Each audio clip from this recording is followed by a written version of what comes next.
Ladies and gentlemen, good afternoon.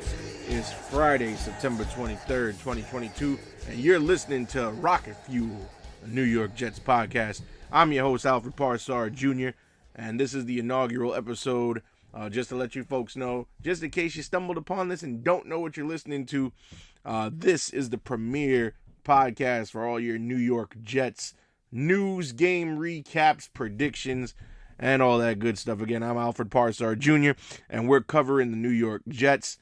And the New York Jets are 1-1 entering week 3 of the NFL. Of course, they had that opening day massacre against the Baltimore Ravens at home at MetLife Stadium. But then they bounced back this past Sunday in Cleveland with a win over the Browns. Now, I know it's early in the NFL season, folks, but Cleveland, especially what they did on Thursday Night Football last night to the Steelers, and I know it's the Steelers, and they've got Mitchell Trubisky, no Ben Roethlisberger this year, no Juju Smith-Schuster, but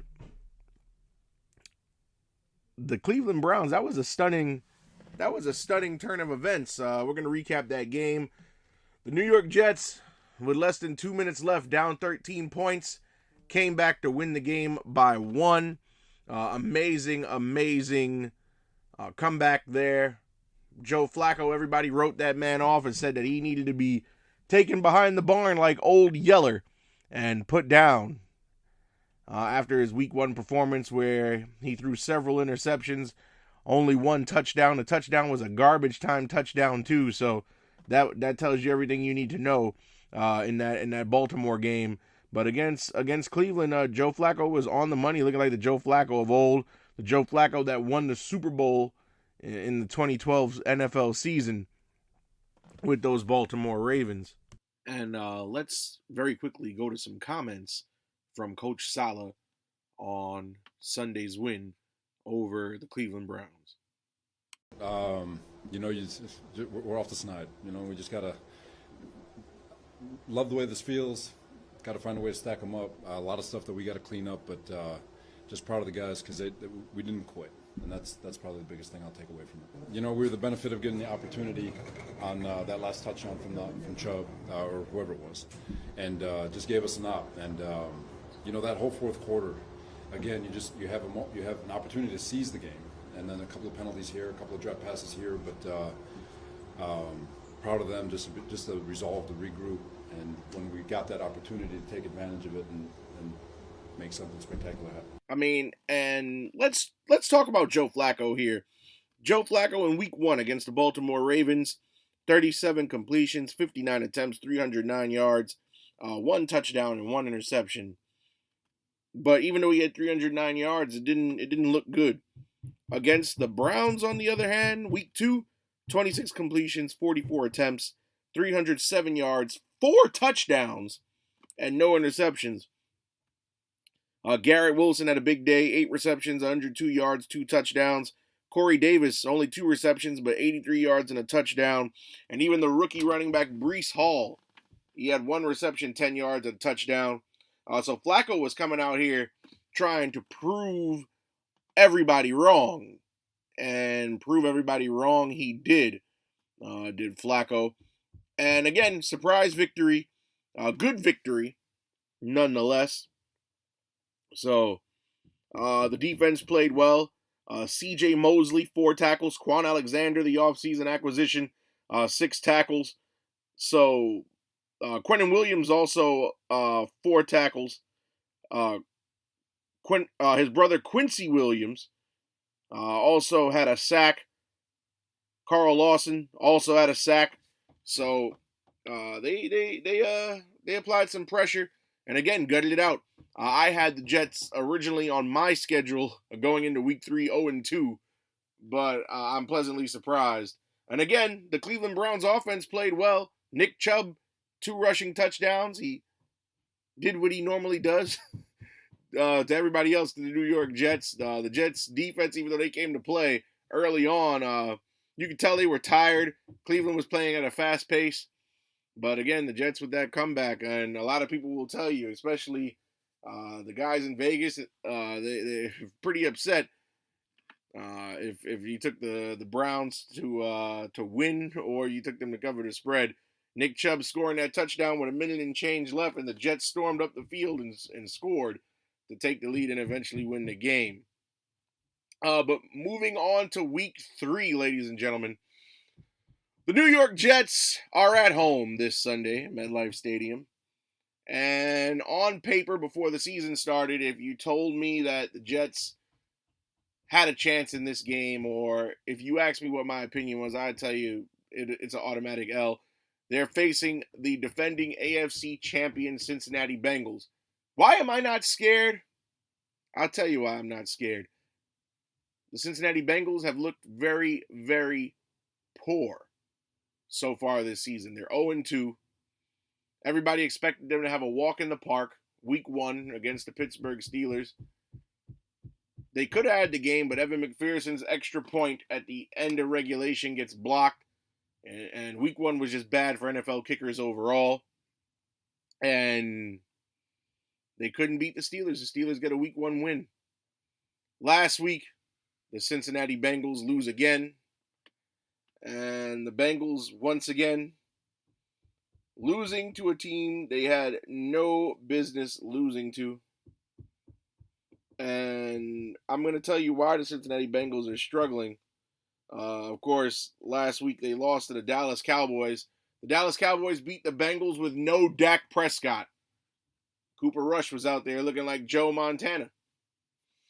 Cincinnati Bengals' biggest struggle so far this season, the offensive line. What is the Jets' specialty over the last decade plus? Defense. So Quincy Williams, Quan Alexander, C.J. Mosley, they all should have fun getting to Joe Burrow. For a team that made the Super Bowl last season, I also find it odd that the Cincinnati Bengals made no huge difference-making acquisitions in the offseason. You would think a team that got to the Super Bowl with a poor offensive line would have bolstered that offensive line in hopes of, I don't know, maybe getting back to at least the playoffs, but a 0-2 start against 2 teams they should have beat. It's very shaky for the Cincinnati Bengals. Of course, injuries don't help. T. Higgins, who is a top wide receiving threat for the Bengals, is out. And with Jamar Chase and Joe Burrow and Joe Mixon, I would expect at least for the Cincinnati Bengals to, if not 2-0, at least be 1-1 through 2 weeks of the 2022 NFL season.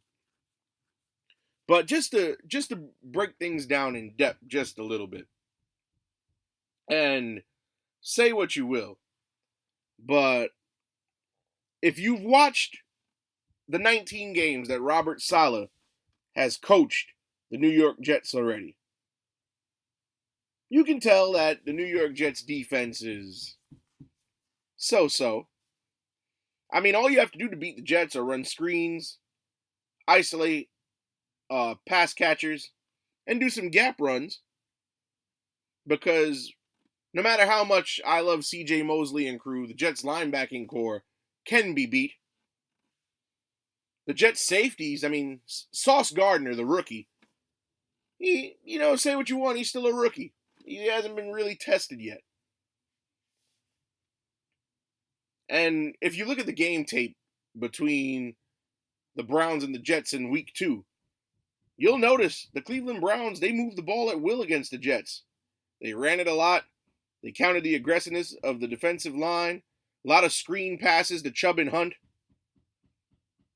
And the interior defenders, a.k.a. the linebackers, they got isolated on early downs. And again, one can argue a missed kick and an untimely touchdown. How many times you hear that? Is what did the Browns in. But the Bengals don't play like the Browns. 2 totally different offenses. I don't think the Bengals are equipped offensively to take advantage of the Jets' defense.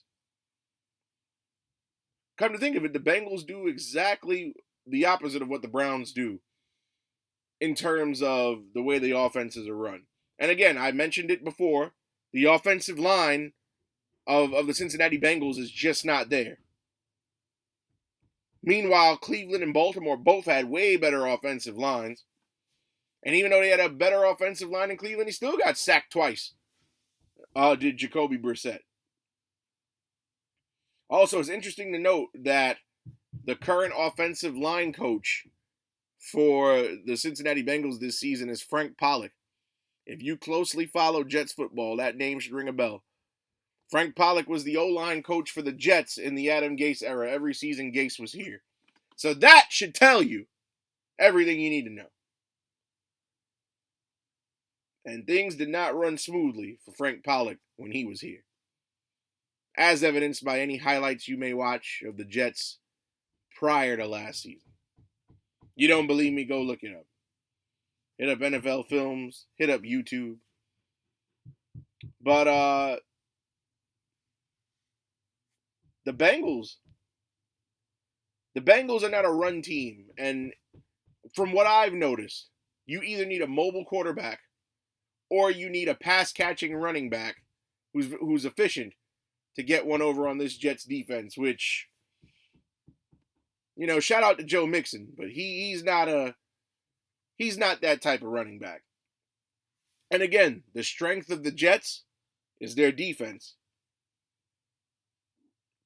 Without T. Higgins, I don't know how Jamar Chase and Tyler Boyd are going to fare. And like I said, Sauce Gardner, if you noticed, Lamar Jackson week 1 didn't pick on Sauce Gardner. Jacoby Brissett in week 2 didn't pick on Sauce Gardner. Joe Burrow, if you somehow come across this recording, I heavily suggest that you do not throw on Sauce Gardner. I mean, in the opposite part of the field is not much better because DJ Reed is there. So that's that. I mean, and if you look at the Jets' defensive schemes so far this season, they usually play their corners deep. So Reed and Gardner got a lot of ground to cover, and they cover it well. And again, like I said, they've been staying away from Sauce and Reed all season. Just ask the Cleveland receivers not named Amari Cooper how well they fared last week. Now, the way the Bengals play, they're going to try to conquer big yards on the outside. And again, that's not a way to be successful against this New York Jets defense. Especially when you notice that Joe Burrow, if you break down his game film, he tends to try to drive the ball to the outside. And when you try to drive the ball to the outside in NFL football, those plays usually take more time to develop, meaning he's going to spend more time in the pocket, meaning he's going to be a sitting duck behind a poor offensive line. I'm going to make a prediction here. Joe Burrow is going to get sacked at least 4 times in this game. Maybe 5, maybe 6, but minimum 4 times. So, on the offensive side of the ball for the Jets. Now, against the Browns, again, they beat the Browns. Granted, I believe it was a one-off, a lucky thing. The Cleveland Browns, they run a zone-heavy defense, no disguises if you haven't noticed. The Jets were able to beat them by moving the ball through the air. The reason why they couldn't beat the Baltimore Ravens in week 1, Baltimore Ravens pass rush is incredible. Their defensive backs, they discombobulated the Jets receivers' route running. That tells you everything you need to know there. Messed up the timing between Joe Flacco and the receivers. However, you look at Cincinnati's defensive schemes. They like to rotate on defense post-snap. That means once the ball is in the quarterback's hands, that's when their defensive players rotate. Not too smart. They usually play 2 high safety looks, either in quarters or cover 2. And they only bring 1 safety to the post-snap to cover the intermediate area of the field. What does that mean in layman's terms? I'll tell you what that means. That means Cincinnati doesn't have a powerful pass rush. That's the difference between them and the Ravens and the Browns. They also run a heavy zone scheme. What does that mean? They usually are not playing man-to-man coverage. Meaning if Garrett Wilson or Corey Davis or Elijah Moore can break away on a route. Remind you again, it's zone defense. All you need is a couple feet of separation. You got an open man. If the Jets are going to win this game, it's going to be through the air. No offense to Breece Hall or Michael Carter, but the Jets' offensive strength is in the passing, not in the rushing. And say what you want. Joe Flacco had a poor showing week 1. He bounced back week 2. There were chances of Mike White in MetLife Stadium in week 1. I guarantee you, if week 2 was at home, those chances wouldn't have happened. Zach Wilson still tending to the torn meniscus, and Chris Streveler is still on the practice squad, even though Jets fans fell in love with Streveler during the preseason this season. But I say we give old Joe, now he's not Broadway Joe Namath, but we give old Joe another shot and see what he's made of. Because even though Joe Flacco is a veteran, and a lot of people will say he's past his prime, you can't judge a guy and judge a season by just 1 week or 2 weeks in the NFL. So, again, and Joe Flacco, like I said, Super Bowl winning quarterback previously. He knows what it takes to be successful in the NFL and win a championship. So, another interesting note about this Jets-Bengals matchup. Last season, speaking of Mike White, who we touched on earlier, last season when Mike White took over for Zach Wilson, Mike White, in the game that endeared him to Jets fans, beat the Cincinnati Bengals. That was the team that he beat. So just remember that, folks. And in that game, he threw for 405 yards and 3 touchdowns. So I think that the Jets offensive line will be able to handle B.J. Hill, who is the Bengals' top pass rusher. Another thing to note about this Cincinnati Bengals team, just real quick. Cincinnati hasn't run a blitz on defense more than 5% of the time this season. So out of all those defensive snaps, they blitz less than 5% of the time. A couple of quick thoughts here that I've noted in my pre-recording study of both teams. George Fant will have an interesting matchup against Trey Hendrickson, I believe.